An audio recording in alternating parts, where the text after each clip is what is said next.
everyone. I am going to go ahead and get started just a couple minutes early. My name is Sara Hart. I'm an assistant professor in the Department of Laboratory Medicine and Pathology here at the U. And I'm excited to be here today to share a little bit about my career path and tell you a little bit about cancer vaccines and how we can use those for the prevention and treatment of this disease. So I grew up in a small town in central Illinois, and I would say that I always had an affinity for science, and science were some of my favorite classes, particularly biology. But I really thought that I was going to go into medicine in my future career. I decided to go to a small liberal arts college called Knox College in Galesburg, Illinois, and to major in biochemistry. And there I had the opportunity to do a small research project in a lab. And I absolutely loved that, and that grew into a 2-year honors research thesis that I did at the school. So I think my first piece of advice is to say, if you think you're interested in research, really get into a lab as soon as possible, and maybe a couple different labs, because until you really get in there and experience what it's like, you're not going to know whether that is a path that you want to pursue. For me, it totally changed my thinking. I decided to go on and get my Ph.D. in immunology at the University of Iowa, and then I came here to the University of Minnesota for additional training and eventually started my own lab group. And so today my lab is focused on basic research on CD8 T cells and the immune response that they participate in.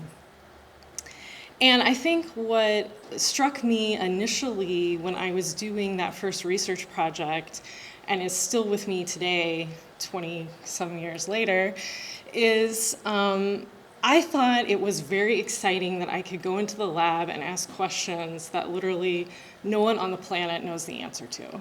There's not a right answer or a wrong answer, we simply just don't know.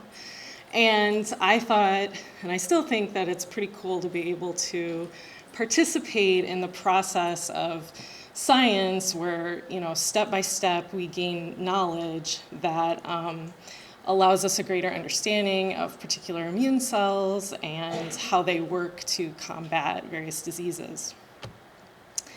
When I'm not doing science, my interests lie with my kids and my pets and traveling, and so this is a picture of my family this summer where we had the really cool chance to go to Paris for a few days, and that's us in front of the Eiffel Tower.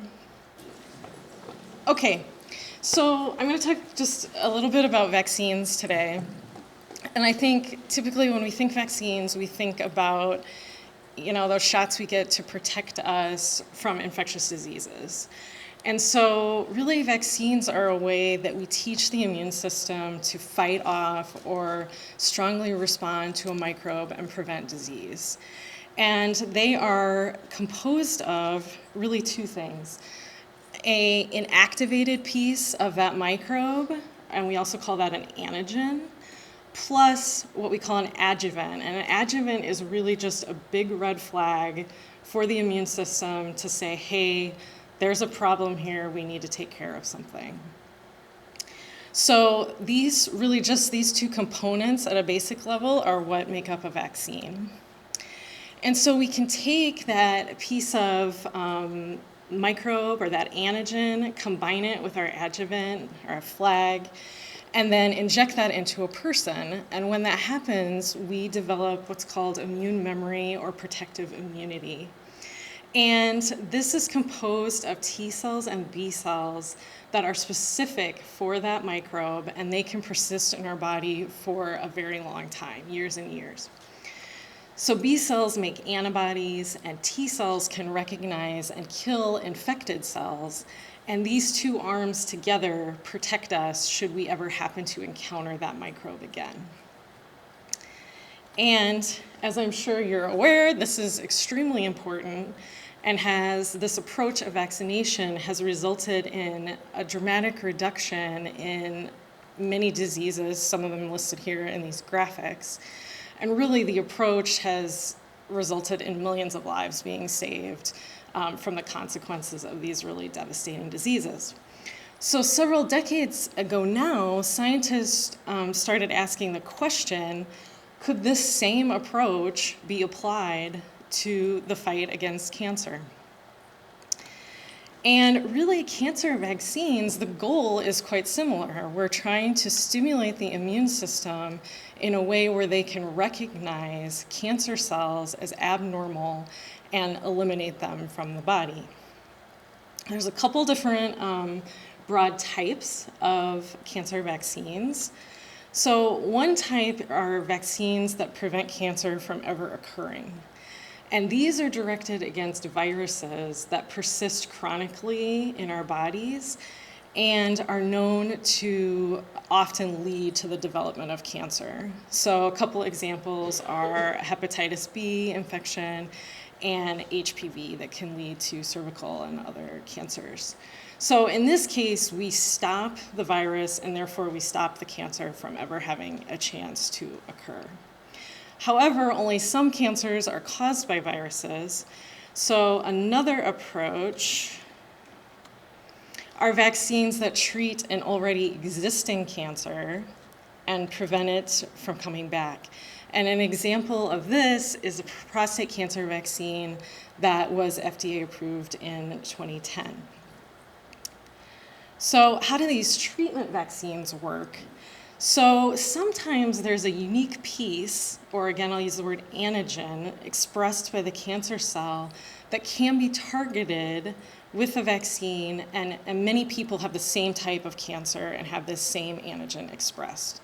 So then we can use that unique piece and combine it with the adjuvant, the red flag, and use that to stimulate B cells to make antibodies and T cells to recognize cancer cells and kill them, as is shown in this picture.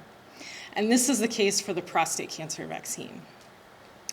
Another approach is to use a person's own tumor cells to make a vaccine. So here, and this is sometimes called personalized vaccines because we're using our own cells to generate the vaccine. And so here, the pieces of the tumor are removed, deactivated in the lab, combined with that adjuvant again, and injected back into the person.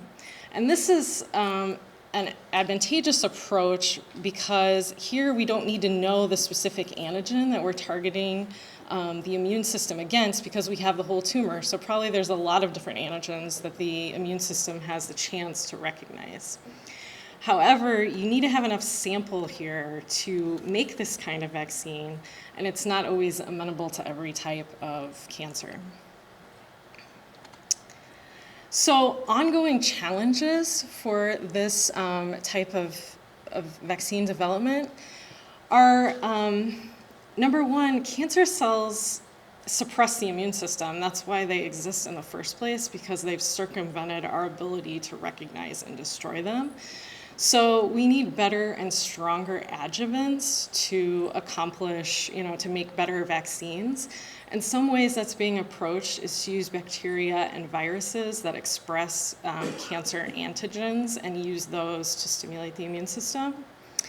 The other thing is that cancer cells develop from a person's own healthy cells. So the immune system tends to ignore them. That's part of the whole problem. So sometimes it's hard to identify unique antigens that we can target, where we can just remove the cancer cells but leave healthy cells alone. And then large or advanced tumors may be hard to get rid of with just a vaccine, but it can certainly be combined with additional therapies for a person to achieve a greater effect. And these are just a few of the cancers where vaccines are currently being developed for treatment and that are in clinical trials. So I think this is a really exciting area of research that will certainly be growing during your careers, and it's really going to make a positive impact on a lot of people's lives. So that was a very quick overview, and sorry about the technical difficulties, but does anyone have any questions or comments? Yeah.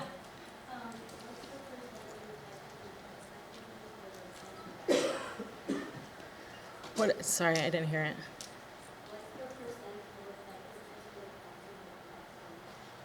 Percent effectiveness. I cannot give you a specific number. I would say the stage we're at now is improving people's life and prolonging, their life, not a complete cure of the cancer. So there's definitely a lot of work that, still needs to be done to improve that. Yeah. Is there a particular cancer that you're working on or anything? Or are you trying to study about?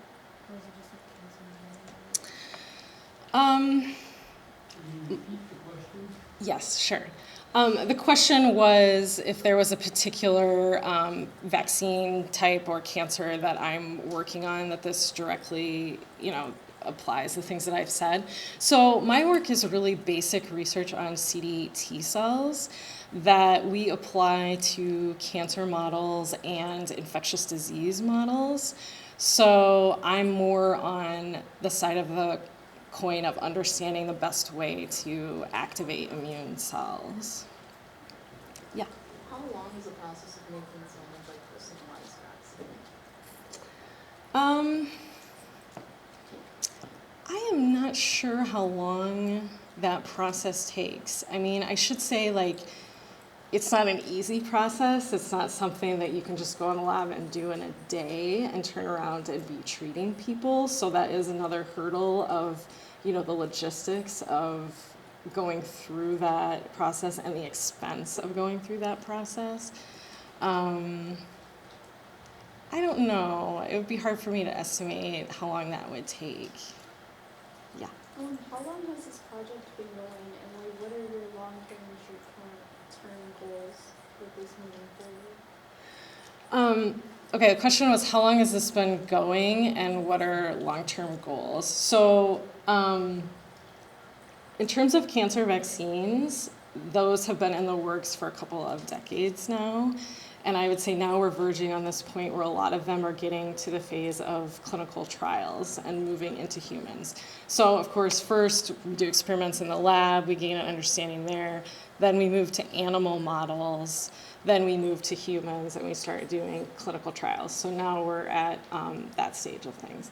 For me and my work in my laboratory focused on CD8 T cell memory, really long-term, we are interested in generating the best types of CD8 T cell memory that can be induced by vaccines. So there's all kinds of different T cells. Which are the best ones to generate for an effective response when we stimulate with our vaccine? And is there a way we can skew the responses to our needs in that process? Should I end? I think I have no idea what time it is, but I know we have a tight schedule. It's great there are so many questions. Okay, I'm going to stop and let the next speaker go, but thank you for listening and your participation.